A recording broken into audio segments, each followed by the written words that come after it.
Oye, sí, reproduce el podcast Lab Digital de El Economista. Aquí tienes el más reciente episodio del Lab Digital de El Economista. El Economista Podcast. Bienvenidos a Lab Digital, donde exploraremos a fondo el fascinante mundo de la mercadotecnia digital, ecosistemas digitales y las redes sociales. Soy Iván Quesada y junto a mi compañera Itzayana Ríos, con cada episodio nos sumergiremos en las últimas tendencias, estrategias innovadoras y herramientas esenciales que están revolucionando la forma en la que nos conectamos y nos comunicamos con el ecosistema digital. Hola a todos, bienvenidos a un nuevo episodio de Lab Digital, ahora también en video. Y el capítulo que vamos a presentar el día de hoy, si bien tiene que ver con ecosistemas digitales, no tanto con marketing o publicidad, sino con la ciberseguridad. Y para eso les quiero compartir unos datos. De acuerdo al informe de riesgos globales publicados en 2023 por el Foro Económico Mundial, la ciberdelincuencia generalizada y la ciberseguridad se han incorporado a la lista de los 10 riesgos más graves para la próxima década. La actividad maliciosa en el ciberespacio está en aumento, con ataques más agresivos y sofisticados. La proliferación de dispositivos de recopilación de datos y tecnologías de inteligencia artificial dependientes de los datos podrían abrir el camino para nuevas formas de control. Las personas cada vez estamos más expuestas al uso indebido de datos personales. Y precisamente para hacer conciencia de los riesgos en el mundo de Internet, hemos preparado este episodio. Saludo a mi compañero Iván Quesada y a nuestro invitado Carlos Bortoni. Carlos es antropólogo por la Escuela Nacional de Antropología e Historia y lleva 15 años estudiando el comportamiento de los usuarios en Internet. Actualmente trabaja en Reach Security, empresa enfocada en desarrollar soluciones de ciberseguridad. Bienvenido, Carlos, y hola, Iván. ¿Qué tal, Itza? Pues gracias por la presentación, los datos. Bienvenido, Carlos. Muchas gracias. Yo sumaría precisamente que, este episodio lo que queremos dar son herramientas a través de la información precisamente para poder estar súper alertas, porque justo un dato que me parece súper importante es, de acuerdo a la encuesta nacional sobre disponibilidad y uso de tecnologías de la información en los hogares, ENDUI 2024, México superó los 100 millones de usuarios en Internet, lo que significa que el 83.1% de los hogares de las personas mayores de 6 años, además de estar conectadísimas, están vulnerables a caer en algún tipo de ser víctima de algún delito cibernético. Y nada, antes de comenzar quisiera preguntarle a nuestro invitado, porque como pudieron escuchar, inició en la antropología. ¿Cómo fue ese salto, ahora sí que ese brinco de la antropología a la ciberseguridad, que se me hace muy curioso? Bien, fue completamente accidental, Iván. Yo estaba estudiando el tema del concepto, la idea de privacidad. Okay. En 1945, cuando termina la Segunda Guerra Mundial, se evidencia que los campos de exterminio nazis pudieron operar gracias a las tarjetas perforadas que vendía una compañía de la cual todos hemos sido usuarios en algún momento. Estas tarjetas perforadas permitieron que la burocracia ejecutara ese exterminio masivo, documentara los bienes, las propiedades que tenía la población que fue enviada a los campos de exterminio y se pudiera aprovechar esos bienes para el enriquecimiento del Tercer Reich. Entonces, buscando ese concepto de privacidad, cómo había mutado de mediados del siglo XX a principios del siglo XXI, me encuentro con que las organizaciones como Amnistía Internacional nombran a ciertas empresas como enemigos de la libertad en Internet. Esas empresas eran prácticamente todos los proveedores de antivirus que existían en ese momento, o los proveedores de firewalls. Busco cómo entienden estas empresas el concepto de privacidad y resulta que no hay ningún posicionamiento, no lo entienden o no les importa comunicar cómo lo entienden. Entonces busco el directorio telefónico, marco para contactar a la gente que trabajaba en México dentro de esas empresas. Evidentemente nadie me contestó, salvo el director, un gran amigo ahora de Blue Coat México, Daniel Casados, y me invita a comer. Platicamos, le planteo el tema, me dice, oye, te puedo dar cierta información, pero no te puedo dar mucha, pero aquí hay, más o menos me guía por dónde encontrar información. Y acabando la comida, cuando nos despedimos, me dice, oye, necesito un PM para uno de mis distis. Y yo le contesto, no tengo idea qué es un PM y tampoco sé qué es un disti, pero que te vaya bien. Y entonces me dice, bueno, déjame plantearlo al revés. Te ofrezco tanto para que trabajes en una de las compañías que trabaja con nosotros. Y eso era el doble de lo que ganaba yo como historiador. Entonces, tanto la investigación como mi trabajo de historia desapareció, se quedó en el olvido. Entro a trabajar en una empresa, en un mayorista que vende soluciones de ciberseguridad, entre otras cosas, y no tenía idea de lo que era el mundo corporativo, ¿no? O sea, primer correo que yo recibo con las letras F, Y y latina, lo tuve que googlear. Yo no sabía qué era eso.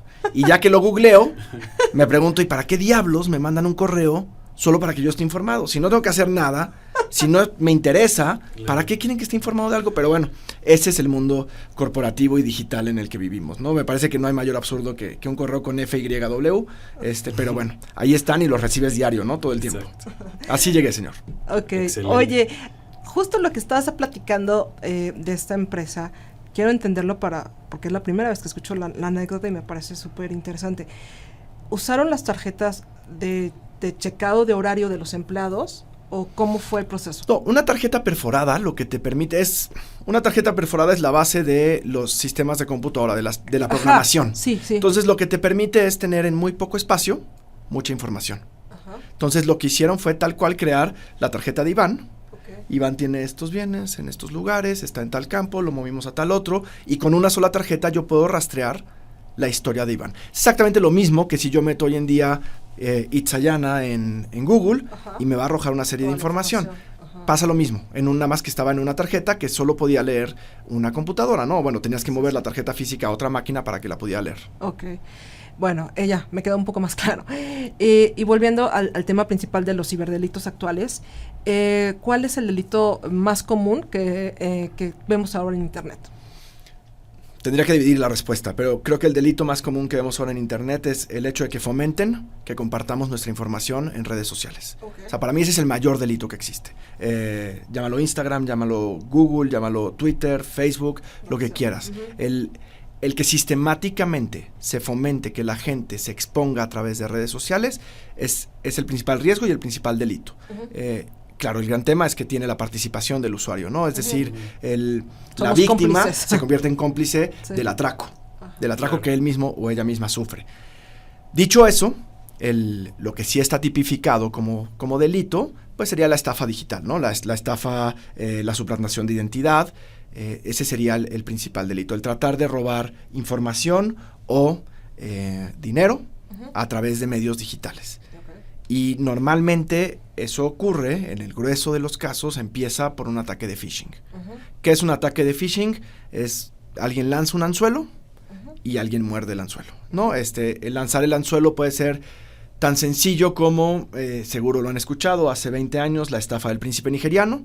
Uh-huh. Un príncipe que desde Nigeria te escribe y te dice, Iván, Itzayana, tengo un problema aquí en la familia real en Nigeria, quiero salir, no puedo salir y tengo tanto dinero en el banco. Y te lo quiero dar a ti. Que no te conozco. Sí, no te conozco, no tengo idea quién eres, pero si me ayudas a salir de Nigeria porque mis cuentas están congeladas, yo te transfiero todo el dinero, ¿no? Uh-huh. Y la primera ayuda son $500, no sé, $300 millones a cambio de $500 suena atractivo, ¿no? Pues das una ayudita y después, oye, pero necesito más, etcétera. En promedio, si no me equivoco, el príncipe nigeriano sacaba por persona unos $3,000. Wow.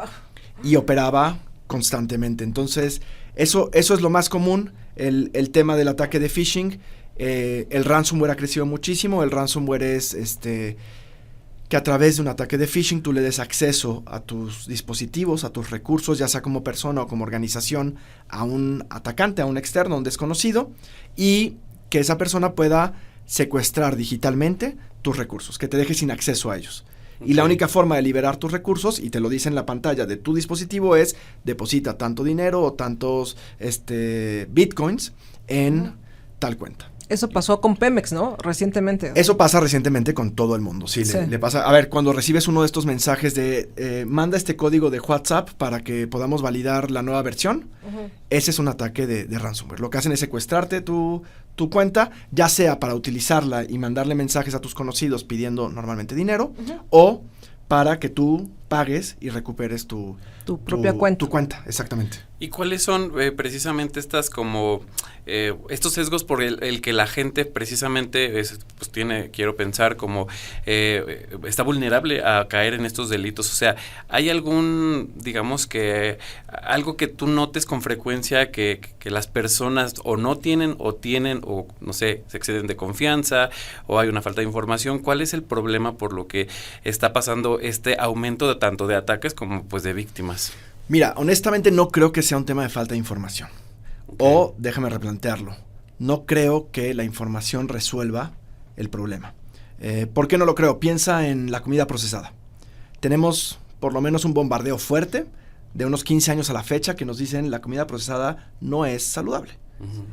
Y si te ponen una Coca-Cola enfrente o una hamburguesa, ajá, lo vas a comer, sabe rico, satisface y además dispara ciertos elementos corporales que estimulan directamente el cerebro, ¿no? Lo mismo pasa con las redes, lo mismo pasa con Internet. Recibimos estímulos constantes y nuestro cerebro primitivo, que sigue siendo un cerebro primitivo el nuestro, uh-huh, necesita estímulos y responde a estímulos. Entonces, para mí el tema de la vulnerabilidad del usuario depende más con la sensación de riesgo. Yo no tengo una sensación de riesgo al momento de darle clic a una página. Como no tienes sensación de riesgo al tomarte una Coca-Cola, ¿no? Como claro, y ojo, con la Coca puedo llegarlo a tener, porque puedo empanzonarme, puedo sentirme mal, pero con un sitio web no hay sensación de riesgo. Descargar una aplicación no afecta mi integridad física. Uh-huh. Entrar a una red social y contestarle a un desconocido tampoco me pone en peligro, uh-huh, aparentemente.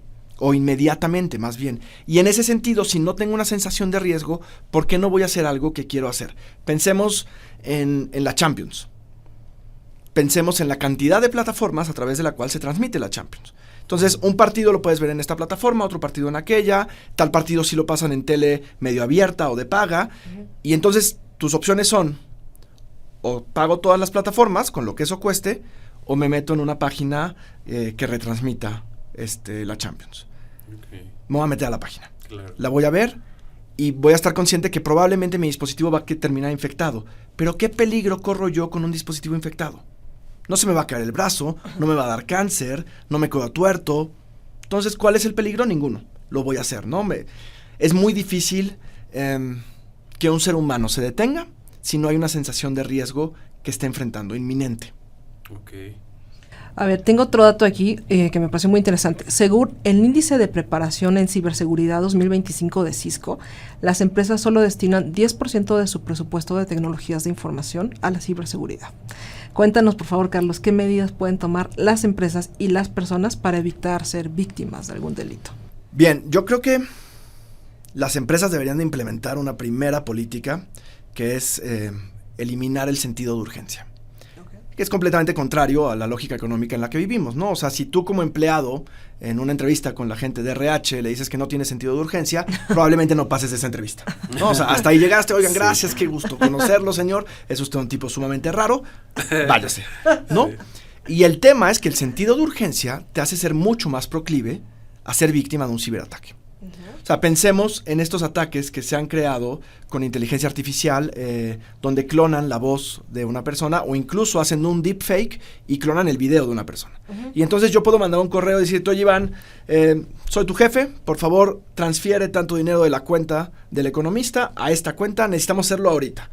Y tú puedes ser súper quisquilloso y decir, oye, Carlos, con un correo no lo voy a transferir. Échame una llamadita. Te hablo y es mi voz. Y entonces tú dices, bueno, pues sí suena mejor, pero ¿podemos una videoconferencia, Carlos, para validar y estar seguros?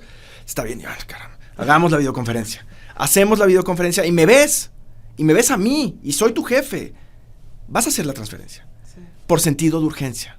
Y las empresas fomentan el sentido de urgencia. Uh-huh. Pero que además no hay personas tan piquis que vayan a llegar hasta ese nivel. Hombre, bueno, porque además, sí, no hay personas sí ha pasado que llegan hasta ese nivel y les sucede, ¿no? Pero además, y piénsenlo en la cultura latinoamericana, porque tal vez en otras culturas no sea tan así, pero es muy difícil que un empleado cuestione a su jefe. Justo. Entonces, si tienes sentido de urgencia y si tienes una cultura laboral precapitalista en la cual el jefe es un ser omnipresente y omnipotente, pues vas a obedecer a ciegas, porque el que obedece no se equivoca, porque no te metes en problemas, porque quedas bien con el jefe y es lo que está buscando el grueso de los empleados. Entonces, haces una transferencia y después, ¿cómo demuestras que tuviste una videoconferencia? ¿Cómo demuestras que en efecto te habló el jefe?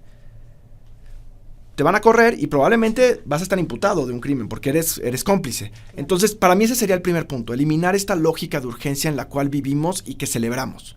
El segundo punto, claro, sería robustecer tu entorno de ciberseguridad.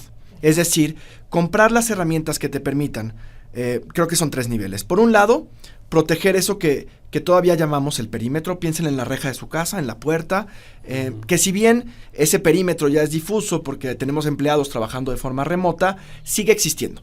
Es decir, yo me tengo que conectar a una red para laborar. No importa dónde esté esa red y no importa dónde esté yo. Por otro lado, hay herramientas que me permiten detectar si alguien logró vulnerar el perímetro.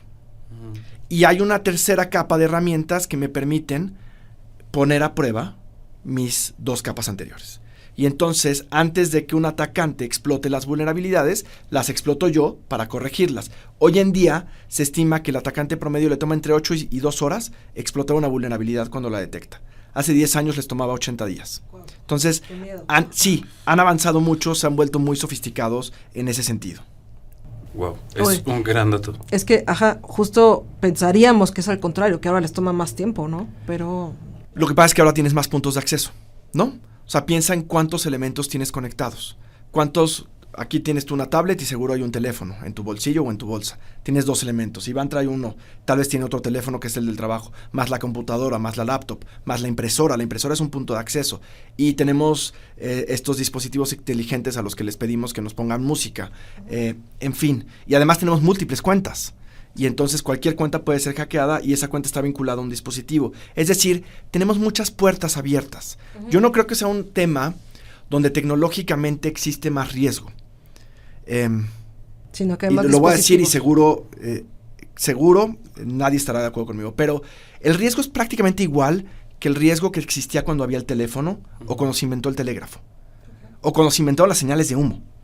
Es un problema de comunicación. El tema es que hay una proliferación de medios a través de los cuales me puedo comunicar.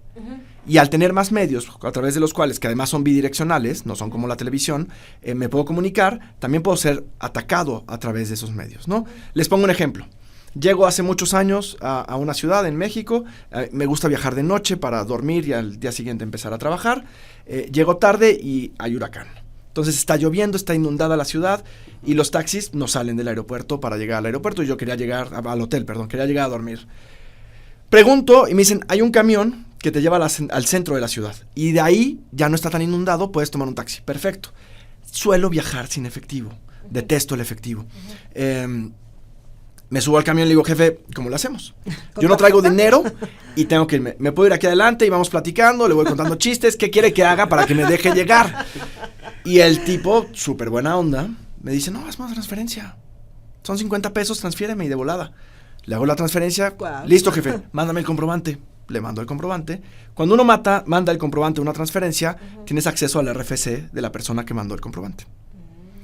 Cuando tienes acceso al RFC de la persona y al nombre que está en la transferencia, tú te puedes meter a internet y meter el RFC de Carlos Bortoni, meter su nombre completo, y hay varias páginas con mucha información que debería ser privada de Carlos Bortoni. RFC, domicilios registrados ante Hacienda, número de seguridad social, placas registradas, etcétera, etcétera.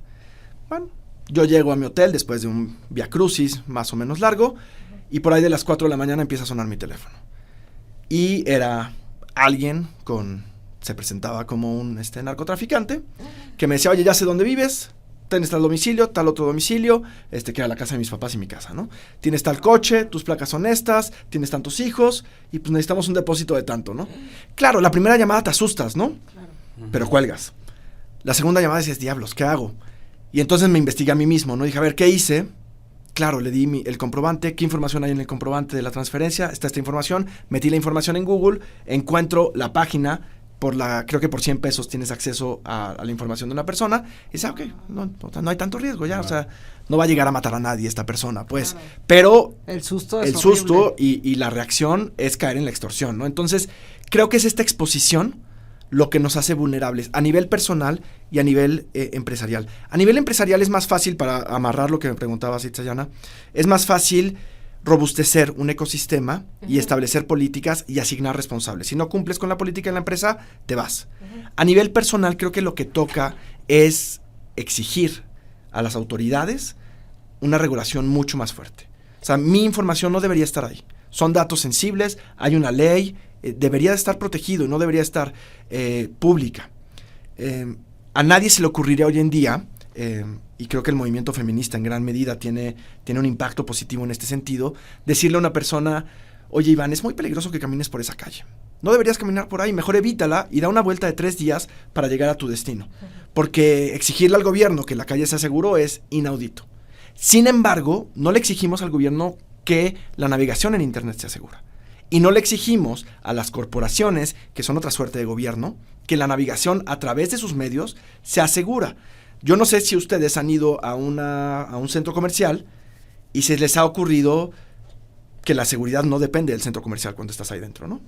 Por supuesto que depende de ellos y se la exigimos como usuarios. Sí. Sin embargo, cuando compras a través de cualquier plataforma, no exiges que esa plataforma sea segura como usuario. Entonces, y volvemos a lo mismo, no hay una sensación corpórea en la transacción digital. Y entonces, ¿a quién le reclamo? ¿Con quién es el otro con el que estoy trabajando? No importa que el cajero del supermercado no sea el responsable de la seguridad. Si me pasa algo, le voy a reclamar al primer empleado que tenga enfrente.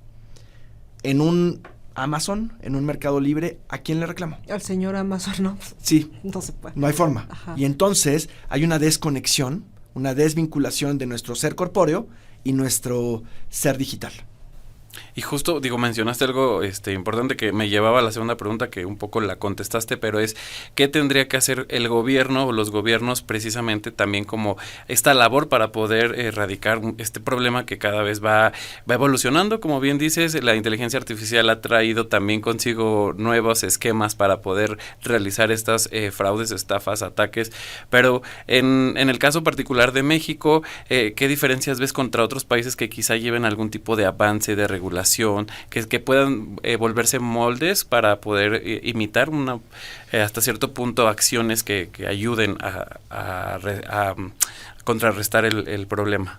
Mira, creo que mientras sobreviva este falso discurso democrático y de libertad en el que vivimos en Occidente, no va a haber un país que tenga una regulación que en verdad apriete y protege al usuario de redes. ¿Por qué? Y lo acabamos de ver, ¿no? Lanzaron esta iniciativa de transformación digital, el gobierno. Tendrá sus asegúnes, sin lugar a dudas. No será la mejor, tendrá elementos de mejora. Sin embargo, la primera reacción siempre fue, hay un intento de censura, ¿no? La primera reacción es, hay un intento de represión. ¿Por qué quieren controlar las redes sociales? Pero nadie le pregunta, de esos mismos demócratas, de esos mismos liberales, nadie le pregunta a Elon Musk por qué difunde noticias falsas a través de Twitter. Nadie le pregunta a Mark Zuckerberg por qué su nueva iniciativa es meter inteligencia artificial como amigo de los usuarios para que chatee con los usuarios. Y además lo dice abiertamente. Es que la gente no tiene el número de amigos que quisiera tener. Entonces mejor que chateen con una entidad artificial. Y nadie cuestiona eso. Cuando realmente ahí está la verdadera manipulación y la verdadera censura. Cuando Facebook lanzó estas campañas para ver si tenía efecto sobre el estado de ánimo de la gente, y entonces decía, bueno, a Iván le voy a poner puras noticias negativas. Y vamos a ver qué empieza a poner Iván.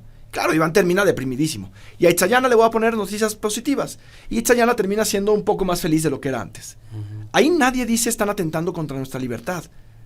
El gran tema es ese. Nos gusta la dopamina que libera nuestro cerebro cuando recibimos estímulos positivos.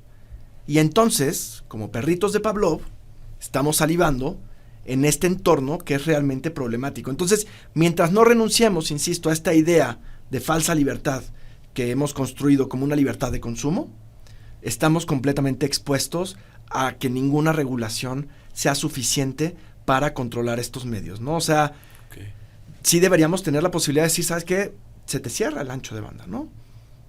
Pero de entrada deberíamos entonces también legislar profundamente sobre qué significa el entorno virtual, qué significa el espacio digital, a quién le pertenece el espacio digital, ¿no? Así como el espacio aéreo, así como las ondas que son concesionadas, ¿A quién le pertenece esto? ¿A través de dónde está circulando lo que decimos nosotros? Claro.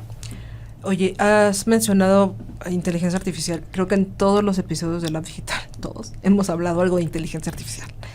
Y inclusive el Papa que acaba de asumir ya mencionó que hay un riesgo, ¿no? Que la inteligencia artificial representa un desafío.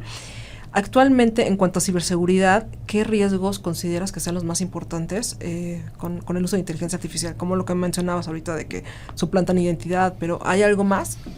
Pues mira, principalmente desde la formación de la inteligencia artificial, el sesgo del algoritmo. Totalmente. Es decir, sí. No tenemos acceso a esa caja negra del algoritmo y a las decisiones que el algoritmo toma. No solo no tenemos acceso, no tenemos capacidad de entenderlo. Y entonces, ¿por qué a mí me está entregando cierta información y al de al lado le está entregando otra? No, y perdón que te interrumpa, más allá de eso, lo leí hace unos meses en un artículo que decía, los modelos de inteligencia artificial están alimentados con la información que encuentran en América del Norte, principalmente en Estados Unidos. Entonces eso ya representa un sesgo, porque no quiere decir que toda la información recopilada ahí vaya a ser la que todos pensamos o todos necesitamos, ¿no? Eso por un lado. Por el otro lado, hay un ser humano que diseña el algoritmo y ese ser humano pues no es infalible, ¿no?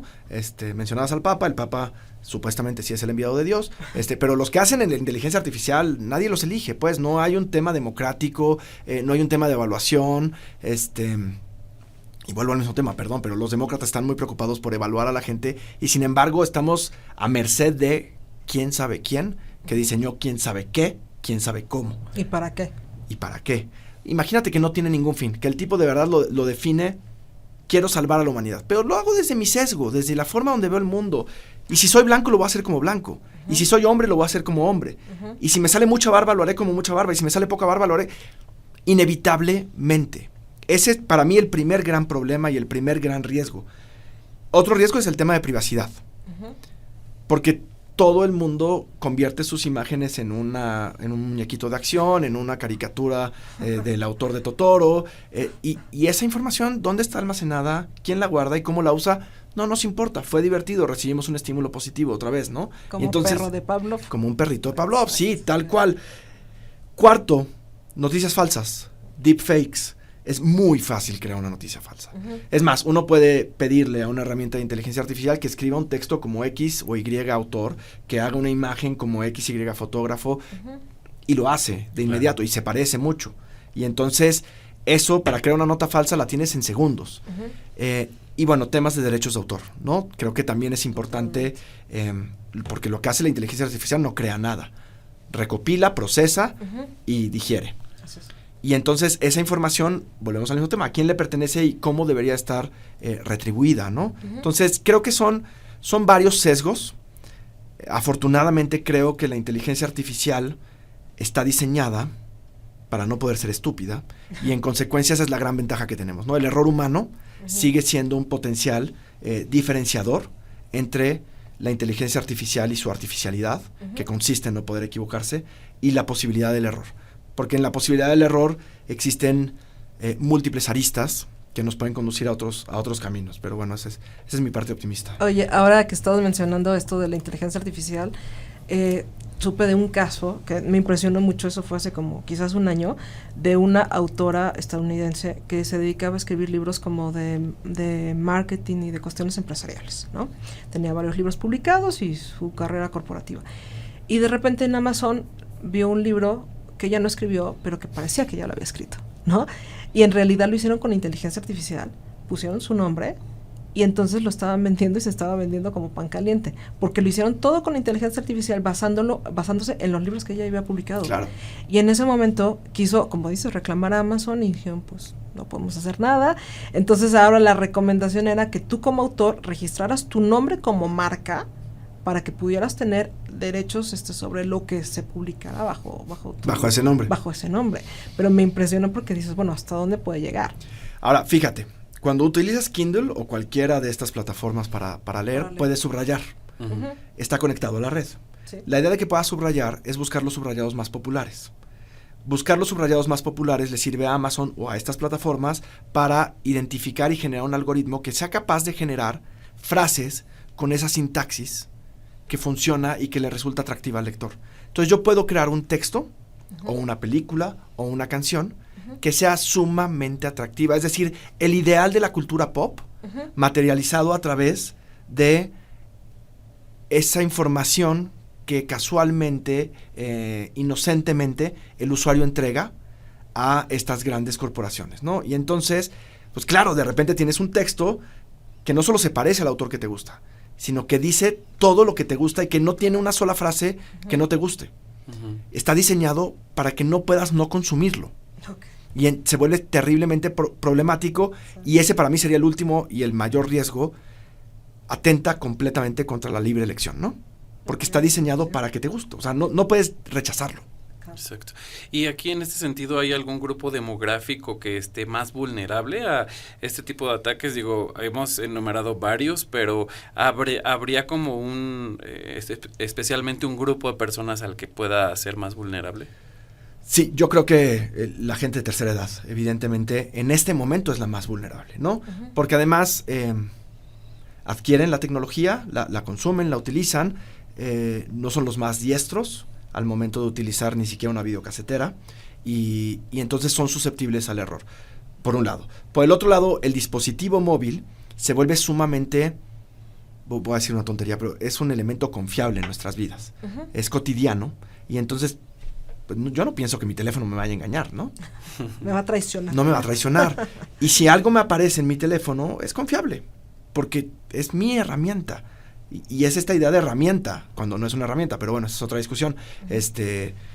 Y entonces soy susceptible a cualquier fraude, a cualquier error, a cualquier equívoco. El grueso de los problemas parte de un error, no parte de un ataque. O sea, el peor enemigo en cuanto a ciberseguridad es el error humano. El segundo ya podría ser phishing, ransomware, lo que quieras. Pero el primero es que yo me equivoco por bruto. Eso por un lado. Sin embargo, creo que hay otro grupo que todavía no sabemos que es susceptible y que es sumamente vulnerable, pero que en 10, 20 años tendremos esa información, que son estos niños que desde meses son criados con el teléfono, o con una pantalla, con una tablet, sí.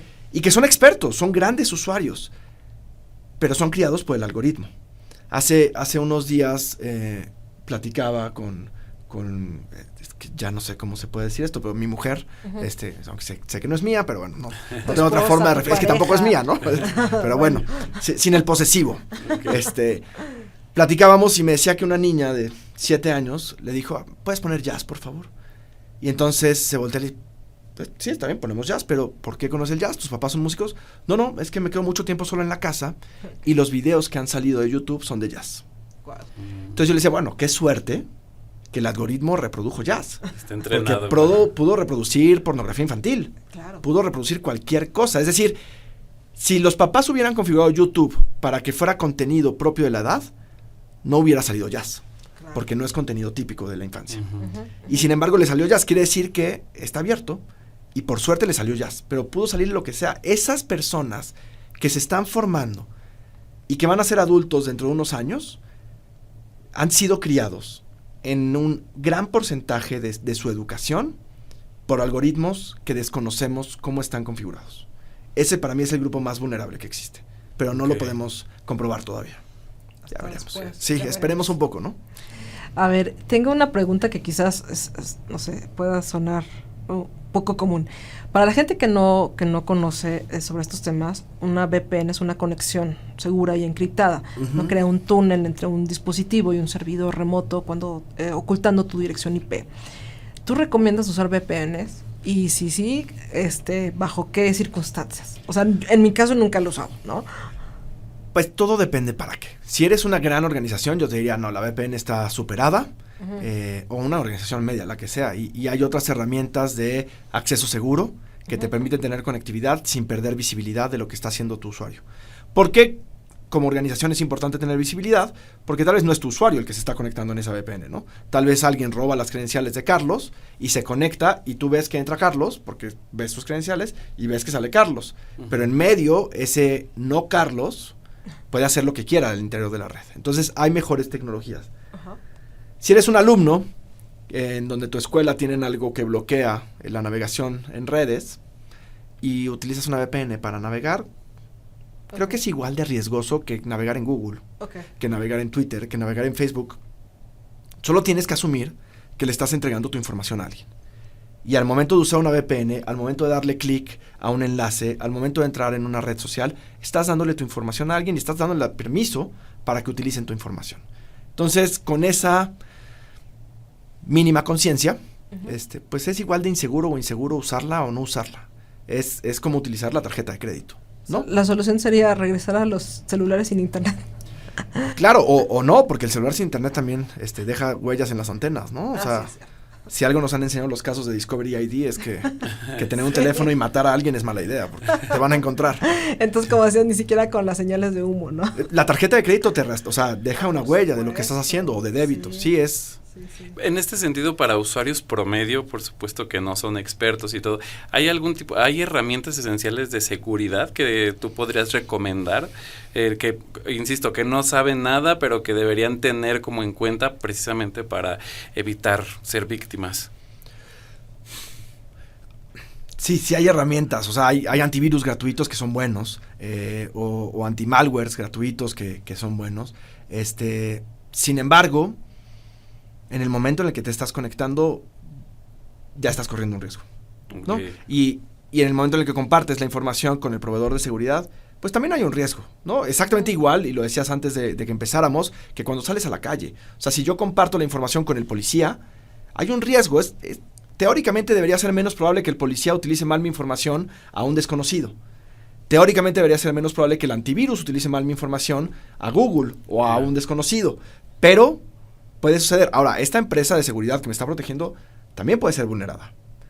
O sea, fíjense lo que pasó no me acuerdo si fue hace un año o hace unos meses cuando se cayó CrowdStrike, o tuvo una vulnerabilidad. CrowdStrike es una herramienta de seguridad y los vuelos no podían salir porque nadie tenía acceso a las plataformas, ¿no? Y se les vino abajo un negocio millonario por unos días, un tiempecito, pero se les viene abajo, ¿no? Y se les viene abajo por la solución que debería garantizar que eso no suceda. Entonces, el riesgo existe. Mientras tengamos esta conectividad, existe el riesgo. Okay. Y yo creo que lo más importante sería que entendamos que estamos expuestos. De acuerdo. Oye, hemos escuchado hablar del software Pegasus, famoso por que se supone que espía a la gente. Para los que somos comunes y corrientes, que no tenemos un puesto quizás político o de mucho poder, ¿es común que este software también se vulnera, nos vulnera a nosotros, o solamente va como a objetivos muy específicos? A ver, Pegasus no es barato. Entonces, si alguien quiere espiarte, en verdad le hiciste algo muy grave, Itzayana, y para que pague para obtener tu información, sí, quién sabe qué hiciste, ¿no? Sí. Ahora, hay otros softwares que entre realidad y no realidad ofrecen la posibilidad de obtener información de alguien. Okay. No es tan difícil realmente obtener información de alguien. Además, lo más sencillo es hacerlo a través de ingeniería social, es decir, tener acceso a sus cuentas. ¿Cuántos de nosotros no dejan abierto WhatsApp en su escritorio, en su computadora de escritorio? Pues ahí ya tienes, ¿no? Una buena información. E insisto, para tener información de alguien, lo más sencillo es meterte a sus perfiles de redes sociales. Claro. ¿No? O sea, pocas personas tienen configuradas las redes sociales para que un desconocido no lo pueda ver. Y cuando lo tienes configurado para que un desconocido no lo pueda ver, para la mayoría de las personas basta con que yo sea amigo de Iván para aceptarme como amigo. Y si me aceptan como amigo, entonces ya puedo ver todo lo de su perfil, ¿no? Sí.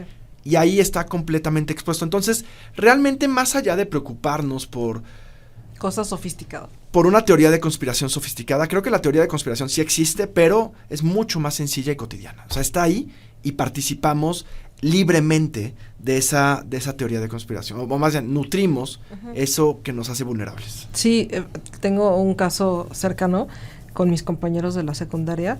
Teníamos una compañera de la escuela con cierto nombre, no nos vamos a decir ahorita, y de repente todos empezamos a recibir solicitud de amistad con ese nombre. Obviamente, si han pasado 30 años que no ves a la persona, pues probablemente no recuerdes ni cómo era, claro, ¿no? Y entonces todo el mundo le empezó a agregar porque veíamos que el otro la tenía agregada, hasta que esta misma chica dijo: me da gusto que todos me hayan agregado, pero yo no soy esa persona que ustedes creen. Tengo el mismo nombre, pero no soy eso. Agregarlo no homónimo. Ajá, o sea, quién sabe quién empezó, pero ya sabes, te aparece como sugerencia de amigo, entonces, sí, es fulanita de la escuela, pum, pum, pum, claro. ¿no?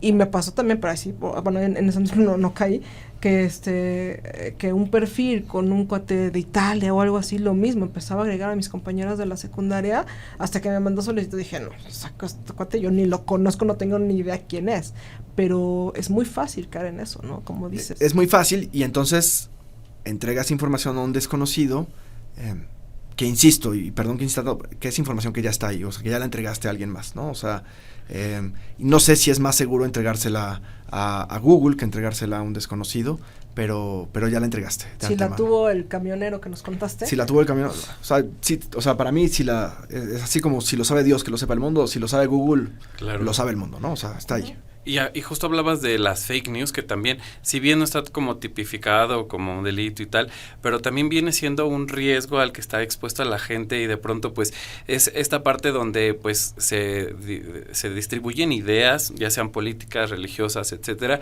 y también de alguna manera contamina o tiene repercusión en las personas. En este sentido, ¿cuál crees que deba ser como la estrategia de un usuario promedio para poder discernir entre lo real y lo falso? Wow. Que me debato constantemente. Esa pregunta me la hago constantemente, porque además tengo 2 hijos, casi adultos ya, los 2 adolescentes, pues, encaminados a ser adultos, y muchas veces debatimos sobre noticias que cuando menos huelen tantito falsas, pero tenemos muy pocos elementos como consumidores de noticias o como ciudadanos para validar la veracidad de una noticia. El único elemento que tenemos es profundizar en la noticia, es decir, si la noticia es que Iván trae un suéter azul, pues lo primero que habría que hacer es buscar si es más de un medio el que replica esa noticia. Si el medio es confiable o no, no es lo mismo que lo publique El Economista, El Universal, La Jornada, a que lo publique un portal que nunca has leído y del cual no tienes idea. Entonces, si solo lo publican portales desconocidos, pues de entrada ya hay algo que uno debería sospechar. Sí. Y bueno, los periodistas también tienen reputación, ¿no? No es lo mismo una noticia de Carlos Loret que una noticia de Julio Astillero, por ejemplo. Uno va sabiendo que de un lado hay un pensamiento crítico y cuestiona un periodista como Astillero o como Hernán Gómez, que son capaces de cuestionar tanto lo que ahorita defendieron como lo que defendían ayer. Y hay otros noticieros que además tienen reputación de tener demostrada creación de noticias falsas, ¿no? Pero me parece sumamente complicado eso como usuario, Iván. A ver, este último, que ni siquiera creo que llegó a ser escándalo, pero esta nota de los Televisa Leaks, ¿no? O sea, cuando tú lees la nota de Televisa Leaks, dices, sí, suena completamente plausible. Sí. Sin embargo, la misma lógica de los Televisa Leaks la puedo aplicar a este texto que estoy leyendo del portal de Aristegui, y también podría ser falso lo que está reportando la falsedad. Sí. Entonces, ¿con qué me quedo? ¿Qué elemento puedo tomar para decir esto es verdad absoluta y esto es falsedad absoluta, o al revés? Como lector no tengo ningún elemento, porque además están muy bien armados, ¿no? Están muy bien hechos. Y en ese sentido, creo que la mejor herramienta es leer mucho, matar el sentido de urgencia, es decir, esta inmediatez en la que vivimos de, esta es la nueva noticia. Igual no es cierto, igual sí es cierto, pero ¿qué de ahí me sirve a mí como ciudadano? Y creo que lo fundamental es dudar perpetuamente, ¿no? Es decir, ningún elemento es completamente fehacible, ¿no? No puedo confiar a ciegas en nada. Y yo creo que también algo importante sería como profundizar, o sea, si en realidad estás interesado en la noticia, no quedarte con el encabezado, porque muchas veces las personas replican sin haberse dado el tiempo de leer. O sea, pasó en algún momento, lo reportamos en El Economista, en el tema de las Olimpiadas, estas páginas apócrifas, como bien dices, que creaban o traían la imagen de era un actor porno, y de pronto le ponían que era un medallero de no sé, tipo de Oaxaca, y entonces orgullo de Oaxaca, se ganó la medalla de no sé qué, claro. Y resulta que la foto era un actor, ¿no? Como de este tipo. Entonces, en este sentido, pues la gente de pronto se deja llevar como por lo primerito que ve y, no sé, conecta como de, es oaxaqueño como yo, qué orgullo, y lo comparte, pero en realidad no sabe qué está replicando, ¿no? Sí. A ver, y muchas veces el encabezado es no digamos amarillista, pero sí es tendencioso para buscar lectores. Pero cuando lees el encabezado y terminas de leer la noticia en el mismo portal o en el mismo periódico físico, dices, oye, pero el encabezado no tenía nada que ver con la nota, ¿no? O sea, y sí lo leí por el encabezado porque me capturó, pero leo la nota y no, pues no, o sea, el encabezado era quizá una hipótesis o una lectura posible de lo que estás reportando, pero es una forma de llamar la atención. Sí, coincido completamente contigo. O sea, ahora, hay otra trampa. Muchas veces el tema es completamente circular, ¿no? Es decir, la referencia da la nota, pero la nota te remite a la referencia, y entonces ahí que validas como lector. Y lo empiezan a replicar muchos medios y siempre te lleva a la misma fuente, ¿no? Y solo tienes una fuente, entonces o crees o no crees, y entonces creo que todo se reduce a, o sea, sí, vivimos en múltiples mundos posibles, ¿no? Y en un mundo posible esto sí pudo haber pasado, ¿no? Pero no lo puedo verificar.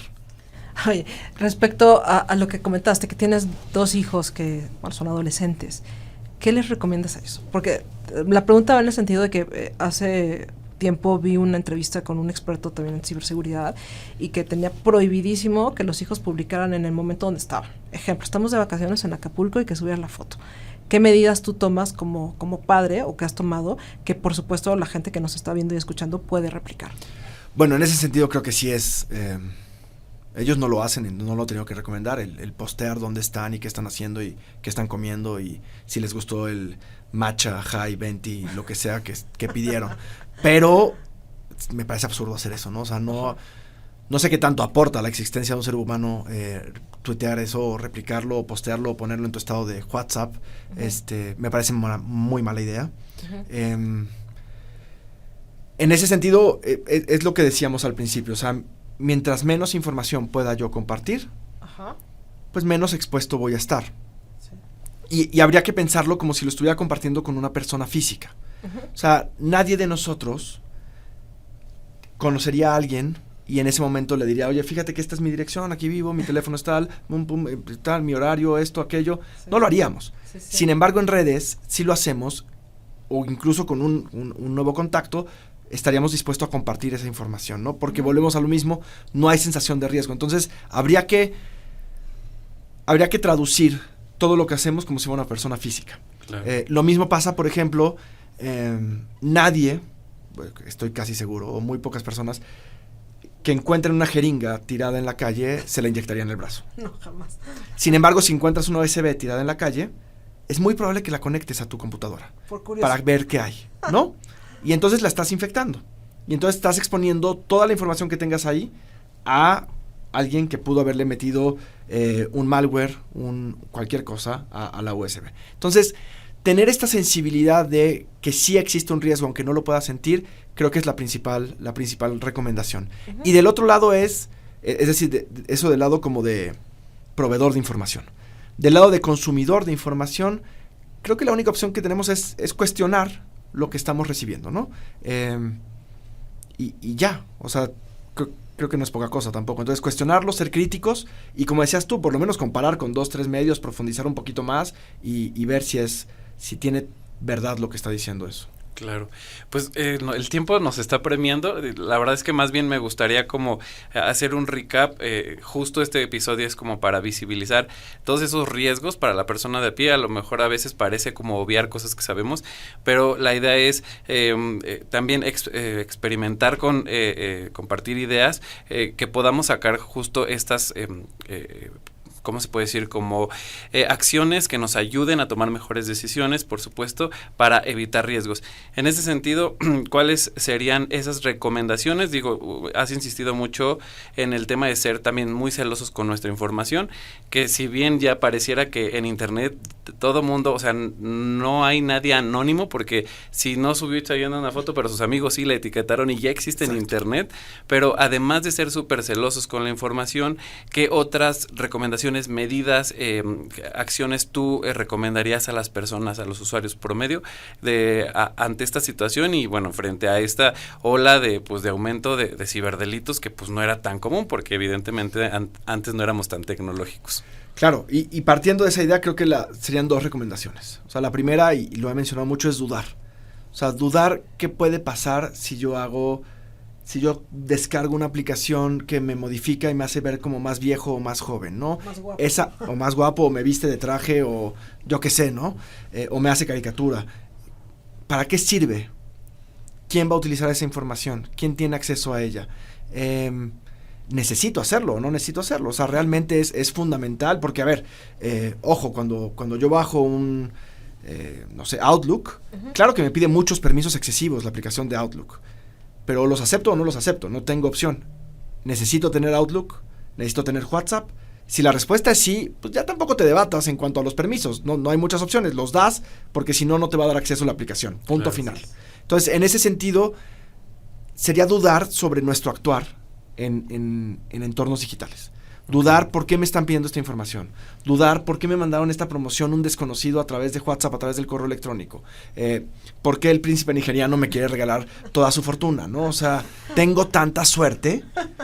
Creo que no. Entonces, mejor no le contesto, mejor no le deposito. Cuestionarnos, dudar, como lo haríamos en la calle, ¿no? Claro.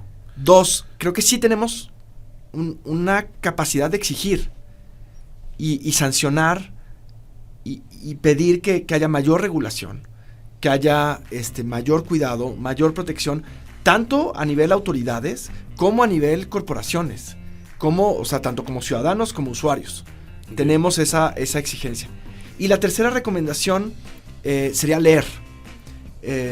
¿Y por qué leer? Leer no necesariamente es leer libros. O sea, leer es entender esto, ¿no? Es leer el contexto, leer el entorno, leer al otro. Cuando uno lee, uno cuestiona inevitablemente, ¿no? O sea, ¿por qué llegó esta persona a venderme mazapanes a mí y al de mi derecha no le vendió mazapanes? ¿Qué vio en mí? ¿No? ¿Por qué yo sí estoy recibiendo mensajes de extorsión y él no lo está recibiendo? ¿Dónde estoy navegando? ¿Qué permisos he dado?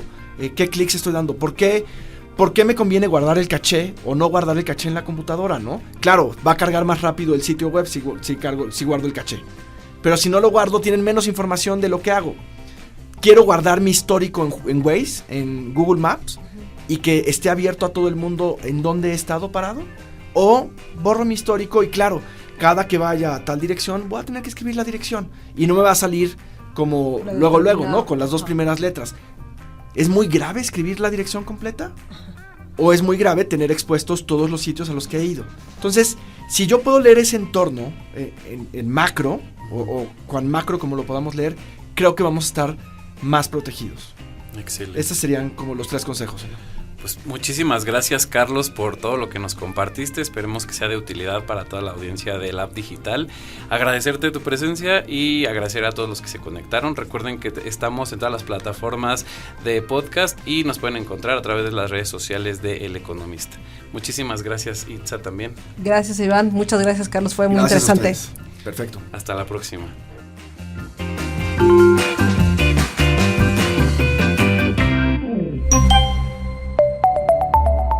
El Economista Podcast. Si este episodio te pareció interesante, entretenido o informativo, no olvides calificarnos con 5 estrellas en tu aplicación móvil de Spotify.